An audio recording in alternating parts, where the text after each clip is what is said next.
मेरे और भी साथी हैं यहाँ पर, सौरभ हैं, अभी आपने जिनका मीनाक्षी हैं। हाँ। बहुत बधाई है आपको रवि किशन जी, सौरभ बोल रहा हूं मैं। आपने भी जिनका नाम लिया, अभिषेक बनर्जी भाईपो, उन्होंने तो कहा था 10 जन्म लगेंगे डायमंड हार्बर मॉडल को ध्वस्त करने में। हावड़ा लेके आ गया, हावड़ा में घुस गए थे हम पर। हमारा एक प्रत्याशी खड़ा था, बेचारा बोला कि आप पीछे से गोली मारा है। हम भाषण देने लगे, थोड़ी देर में बोला दादा इधर उधर क्या बोलता है, हमको ही गोली मारा, हमको हमारे यहाँ बम लेके आ गया। हम बोले अरे भाई मैं गोरखपुर का सांसद हूं, तुम्हारी जिंदगी बम बम हो जाएगी, कहां हमको बम दिखा रहा है। ऐसे सवाल सोचो। अरे ये एक बात बताइए कि ये इतना क्यों हम सुनते थे कि भाई बंगाल में, खास तौर पर दक्षिण बंगाल में बड़ा मुश्किल है, कोलकाता में तो बीजेपी का स्कोप ही नहीं है, हर जगह बीजेपी कुछ ना कुछ कर सकती है, कोलकाता में कभी नहीं जीत सकती। बम फेंक देते थे। देखिए बिहार यूपी के वहाँ आधी आबादी है, टैक्सी रेवड़ी चलाने वाले, टैक्सी रेवड़ी का धंधा करने वाले बहुत बड़ी आबादी है बिहार यूपी से। हम लोग का बहुत मिष्टी धोई का संबंध है बिहार का, उसका हमारे बाबा पर बाबा पूर्वज जितने हमारे लोग वहाँ कमाने जाते थे, विदेश हुआ करता था कोलकाता, बहुत पैसा था, इकोनॉमी था, बहुत सारा पानी के रास्ते कारोबार होता था। वो समय था, वो परिवार वहाँ 100 साल से 150 साल से भी बिहार पे, लेकिन डरे थे। फिर वहाँ पर एक लेबर जो माइग्रेटेड लेबर, वो 90 लाख की कुछ आबादी थी, तो वो लोग अगर वो ईद में नहीं आते हैं या दुर्गा पूजा में नहीं आते तो उनकी वोटिंग ये लोग करते थे। ये आपने देखा है कि कई जगह पे लोगों ने कमल के निशान पे टेप मारा, बम मारना, हत्या करना, घर जलाना।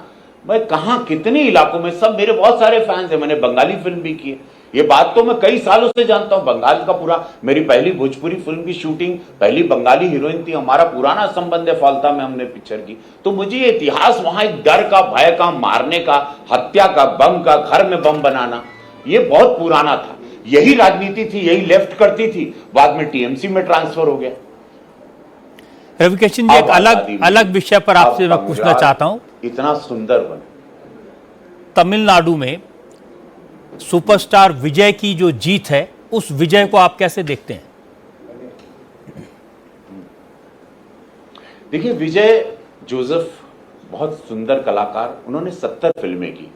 फिल्मों में हमेशा उन्होंने गरीबों की बात की, परिवर्तन की बात की, एजुकेशन की बात की, मदद की बात की, विलन को मारा, बहुत सेंसिटिव तरीके से। अचानक उनमें एक ट्रांसफॉर्मेशन आया और उन्होंने वे एक दिन अनाउंस किया कि अब मैं सिनेमा छोड़ देता हूं। लेकिन वहां पे साउथ में, चूंकि एमजीआर थे, एमजी रामाचंद्रन, वहां साउथ में हीरो को भगवान मानते हैं, हीरो को डायरेक्ट चीफ मिनिस्टर का चेहरा देखते हैं या अपना रहमदाता करमदाता देखते हैं। फिर जयललिता जी का वहां पे एक साउथ, एनटीआर वहां आंध्र प्रदेश में है, साउथ वाले कलाकारों को भगवान का दर्जा देखते हो, उनको समझते हैं सेंसिटिव है, हमारा, हमारी बारे में सोचता है, इसने स्ट्रगल करके यहां तक आया हमारी तरह।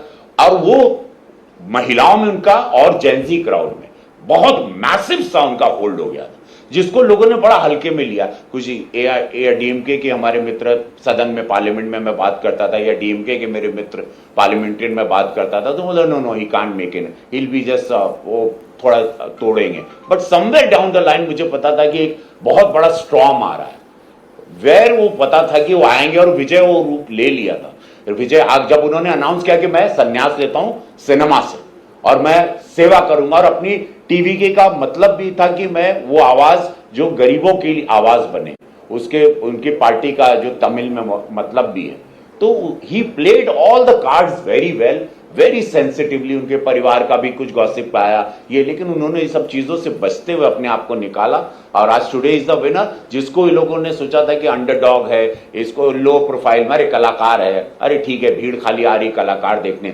वोट में कैसे तब्दील होगी, बूथ पर कैसे आएंगे, संगठन तो है नहीं, लेकिन महिला संगठन बन गई, महिला कार्यकर्ता बन गई, जेंजी क्राउड उनके बूथ के कार्यकर्ता बन गए, और एक ये बहुत नई चीज सीखने को मिली। बगैर कोई संगठन, बगैर कोई कार्यकर्ता, बगैर कोई बूथ पे काम करना, बगैर कोई प्रॉपरली ऑर्गेनाइज बैठक करना, एक खाली वेव लाना और अच्छे से बोलना, कनेक्ट करना लोगों से, वो आज आपके सामने एक रिजल्ट है, जो बहुत बड़ी सीख है इन परिवारवाद वालों को, इन वंशवाद वालों के लिए। साउथ इंडिया में फिल्म स्टार्स तो बहुत हैं, अब हमने रजनीकांत जैसे सुपरस्टार को देखा, वो भी राजनीति में आते आते फिर रुक गए थे। विजय में क्या फर्क है बाकी फिल्म स्टार से, बाकी सुपरस्टार से कैसे अलग है वो? गट्स लिया। वो 150 करोड़ तक की उनकी फीस थी जब वो लास्ट कर रहे थे। 150 करोड़ रुपीस उनकी फिल्म की एक फीस थी। उन्होंने रिस्क लिया। रजनी सर बहुत बड़े रजनी सर ये रिस्क ले ली जो कि फॉल बैक भी कर सकता था। जो पवन कल्याण सर के साथ भी वो आंध्रा में कि ही लॉस्ट 2 इलेक्शन, 2 जगह हारे गए, दोनों जगह वो विधानसभा हारे थे, फिर थर्ड टाइम में ही made it big. Now he is a deputy CM.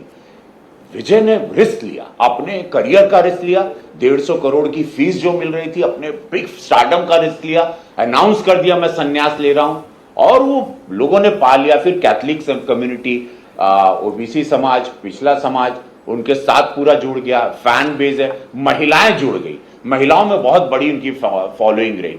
और रिस्क लेना कि मैं आ रहा हूं, मैं लड़ रहा हूं। रजनी सर आगे कदम लेके फिर कदम पीछे ले लिए, वो थोड़ा सा बैकफायर कर गया। लोग विश्वास में कमी पाए, लेकिन इन पर पूरा विश्वास किया कि ये रहेगा और ये हमारा मददगार बनेगा, ये रेवोल्यूशन लाएगा, ये कुछ नया तमिलनाडु करेगा।